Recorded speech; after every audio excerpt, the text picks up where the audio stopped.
Hello, Dave. Hi. Thanks so much for coming today. I'm really glad to have you. Do you want to briefly introduce yourself to some of us?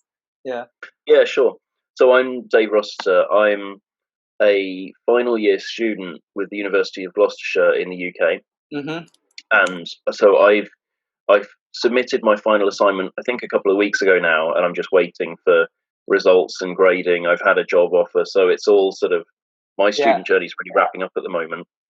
Yeah. Um, but so I am. I think I'm still just about technically a student at the moment, and in Yeah. about 3 weeks' time, I won't be a student anymore. So a bit of a strange position. Yeah. And Yeah. I'm one of 7 members of the Student Social Work Hub in the UK Yeah. as well. Yeah. Yeah. Wow. Yeah. That's really great to hear. Yeah. Dave, I think today we really wanted to talk about your student placement during the pandemic. So, how was that for you? It's been really challenging. Um, I remember so clearly getting an email telling me to just go and work from home effective Yeah. immediately Mm. on a Wednesday afternoon, and having to just leave the office. And the email said, "Go home and do essential work for now." But as a Okay. student on placement, I was sort of thinking, what's essential? Does this mean my placement's over? Mm-hmm. So um, it was about a week of uncertainty, not knowing exactly what was going to happen Mm. before we got guidance from university and the regulator. And luckily for me, everyone worked together and we were able to shorten placement timescales. Yeah. And we had to do extra work to evidence our capabilities within that time. So it was really Mm-hmm. challenging to go from a plan of having um, I had sort of 8 or so weeks left to Yeah. then having 4 weeks of placement, in which time I had to arrange a few observations and I had to get some more paperwork done to evidence those capabilities, as I said. And the thing with those observations, everything that we'd planned was based around being able to do it face to face, and you talk Mm-hmm. about Yeah. sit in a room and all these sorts of things. And then all of a sudden, it's technologies that I wasn't fully, Yeah. aware of or using beforehand. Mm-hmm. So I had to do a lot of research and learning to be able to, see what the options were, make sure that whatever I was doing wouldn't sort of breach privacy Yeah. or any of those sorts of issues. For my final observation, I had arranged to use a technology that would protect everyone's privacy and people Yeah. would be able to sort of sign in anonymously, and still view each other.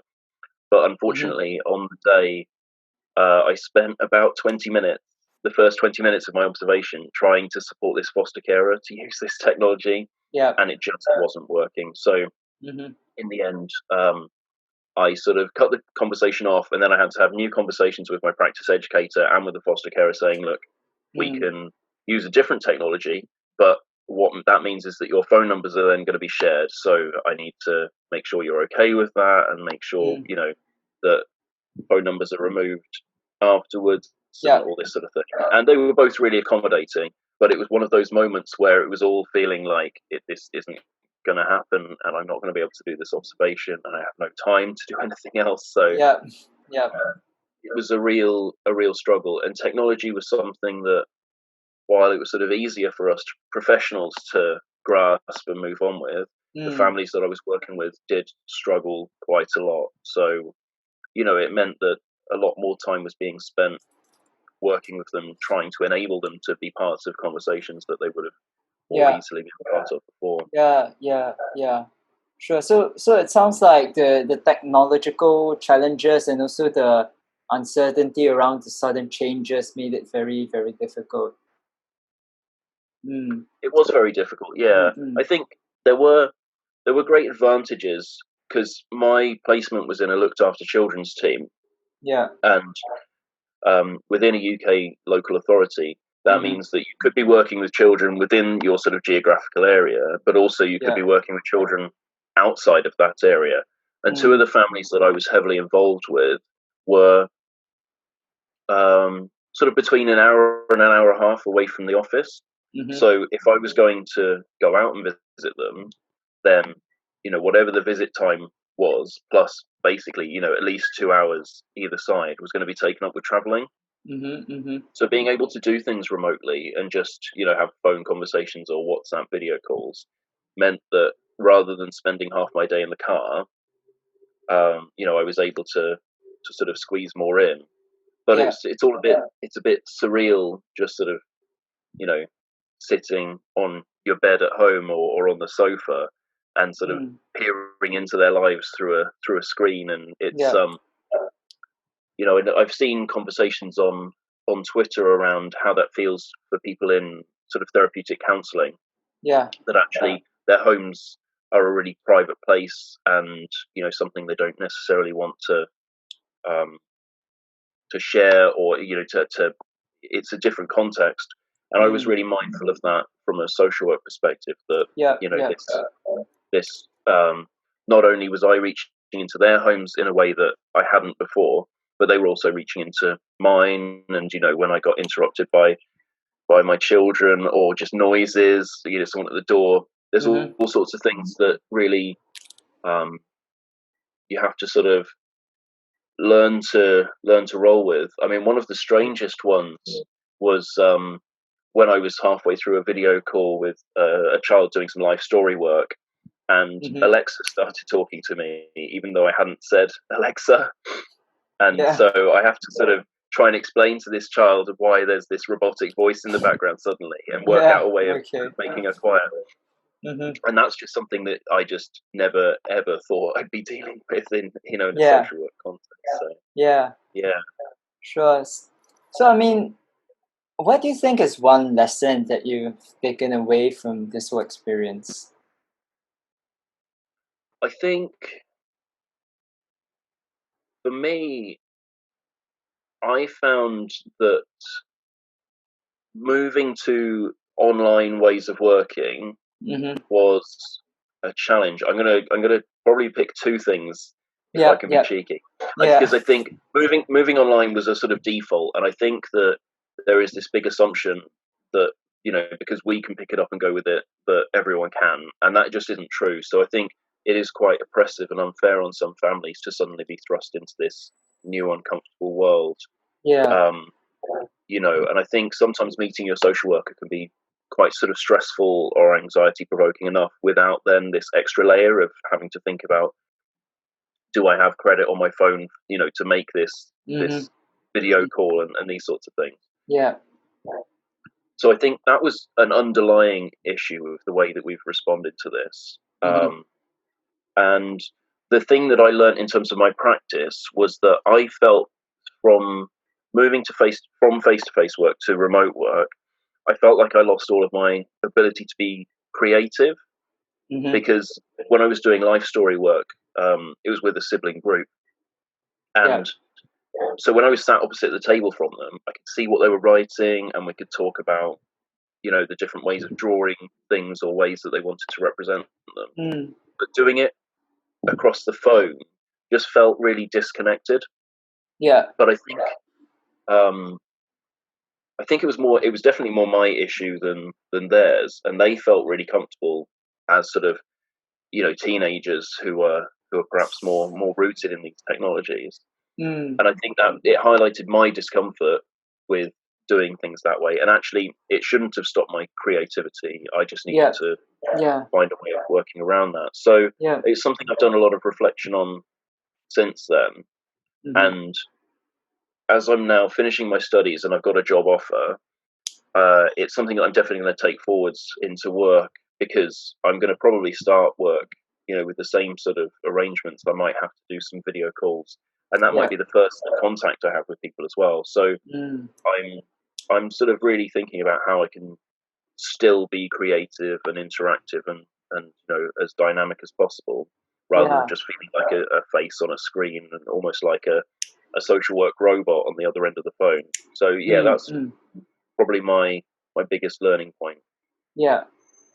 So, I mean, during this difficult time, how do you think supervisors and practice educators can support students like you? I think it's tricky, because so much of those first few weeks was everyone learning new things, and I think Mm. in those first few weeks, there were great opportunities to support each other. So I think my practice supervisor and practice educator, because I had two separate roles working with me, they were probably both less comfortable with technology than I was. Yeah. So part of my role at the time was sort of supporting them with the technology and reassuring them and finding ways of doing things that would work in the easiest way possible for them Mm. to sort of support the whole support conversation going on, really. Yeah. Um, but in terms of support from them, it was I sort of ended up speaking to them more often with not being there physically than I did when I was there physically. Yeah. So Yeah. every morning, or pretty much every morning, I would have a catch up with my practice supervisor, and Mm. I'd have probably weekly conversations with my practice educator because she worked sort of off site. She wasn't there all the time anyway, Yeah. even when placement was sort of physical. And so I think it meant that more conversations took place. And I Mm. think Mm. the Mm. pandemic really put a microscope on self-care and self-management, really, and making sure that while we were under these strange new working conditions, that everyone felt supported. So in that respect, it was quite good. I felt Mm. like there were lots of people around. University became a lot more sort of prominent in the placement, where when I was going in and driving to the office and working there 9 to Yeah. 5, university was sort of miles away, felt completely removed from the situation. But as Yeah. soon Yeah. as the pandemic hit and they were constantly updating with new guidance and you Mm. know um, ways supporting us to find ways of completing our placement, they were suddenly really back in the room. So actually, all of Yeah. this for me, being really lucky with my combination of placement and university, they Yeah. all sort of gathered around and provided that support, which was really Yeah. good. Yeah. Yeah. Wow.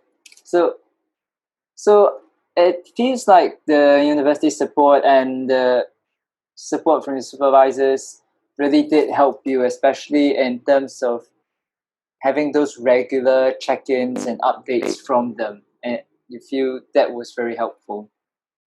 It was, yeah, Mm. yeah. Mm. I mean, so do other students that might be going through this, what is some things that you would like to say to them, as we are not sure when this pandemic will end? Hmm. I think I think the important thing that I would say to students is that, I mean, I've been very vocal myself on Twitter about supporting students whose placements haven't been able to continue, Mm. Yeah. because I know how fortunate I was to be able to, and I know how much of a risk it would have put on me continuing, and me supporting my family, and all of the sort of repercussions of not being able to qualify this year. Yeah. All of those have been going around my head until I got that certainty. And I know there are students still out there who have been waiting months and months for that certainty. Mm. And I think my message would probably be to them to be, try and keep hope as much as possible, and take what learning you can from what's going on at the moment. It is a really, really difficult time.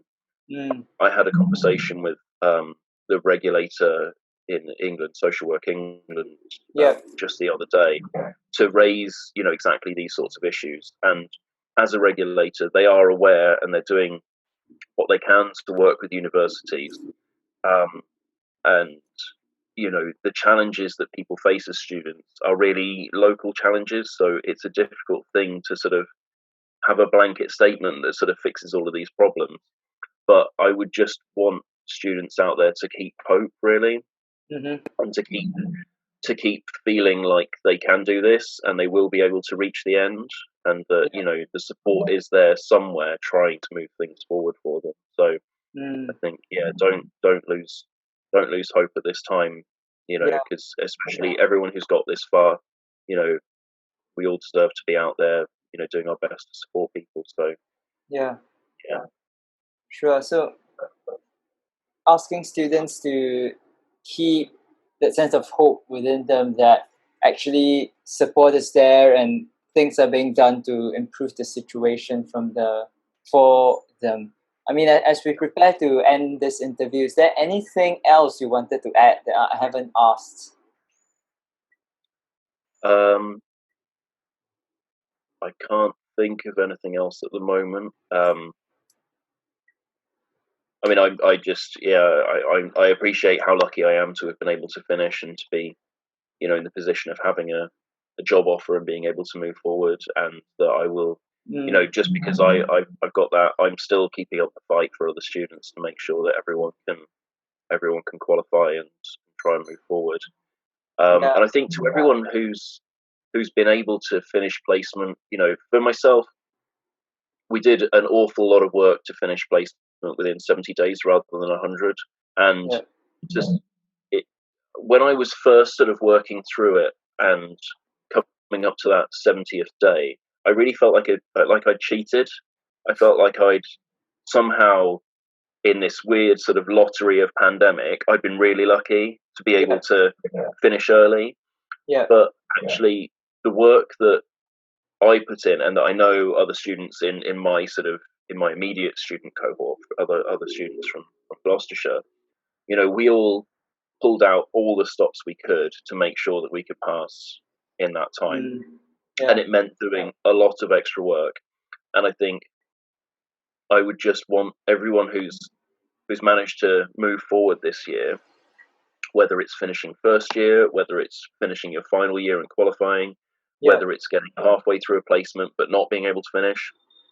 I just think it's really important to recognise what a great job all the students out there have done. Whatever's happened, this is just a totally strange time, and Yeah. just moving forward is great. So not to feel like you're cheating. I know that when I think about it, I've done the work, and I've done the long hard 3 years to get to the end of it. And yeah, I just want everyone else out there to know that it's recognized. We're all doing a great job, the best we can. Yeah. Yeah. Yeah, thanks so much for sharing that, Dave. I really am encouraged by that, and I hope that your sharing today will encourage other people as well. Thanks so much for joining us today. Thank you for the privilege. Thank you, John. Yeah, thank you.